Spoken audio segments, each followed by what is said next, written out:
si on prend un bâtiment construit en béton dans un climat froid, dans un climat chaud. Dans le premier cas, par rapport à la capacité de la matière à absorber la chaleur, il sera moins dangereux par rapport à un climat chaud, car sous ce dernier, il absorbe et transfère la chaleur à l'intérieur des pièces, ce qui crée de la surchauffe à l'intérieur et amène à investir sur des moyens artificiels pour rafraîchir les espaces, sachant que ces technologies ont un coût financier important. Ils demandent de l'énergie pour fonctionner et ont une durée de vie limitée.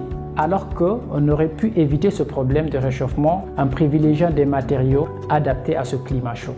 Et c'est là que je trouve la nécessité de s'inspirer du contexte local, car quand on prend la case traditionnelle en Guinée, elle était bien réfléchie. D'abord par sa forme circulaire pour ses murs et conique pour son toit, elle était capable de dévier les rayons solaires quel que soit l'angle d'incidence et éviter d'exposer les espaces intérieurs par ces matériaux qui étaient non seulement abondants sur place, mais avaient aussi cette capacité de retenir la chaleur et offrir un climat doux à l'intérieur toute l'année.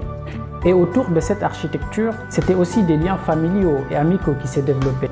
Cette forme d'architecture mettait en avant ce que la nature lui offrait pour choisir la forme, les matériaux et les techniques de construction.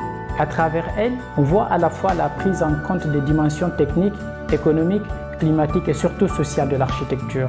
Cela dit, je ne suis pas en train d'idéaliser ce type d'architecture, car elles avaient aussi ses failles. Je ne sais même pas si vous et moi qui pouvons tout réguler dans nos maisons, parfois de façon automatique, température, lumière et autres, pouvons habiter ce type d'architecture aujourd'hui. Là n'est même pas la question. Comme je le disais tantôt, l'objectif c'est de ne pas reproduire les mêmes modèles, mais de chercher à les comprendre. C'est-à-dire identifier leurs forces et faiblesses pour réinventer une nouvelle démarche qui répond aux enjeux de notre époque. C'est cela notre vision. Maintenant, pour y arriver, nous pensons que cela doit impérativement passer par une formation qui tient compte des modes de vie, des moyens techniques et financiers et du climat de chaque zone géographique. Partagez-vous ce point de vue ou avez un regard différent? Laissez-nous le savoir à travers vos commentaires.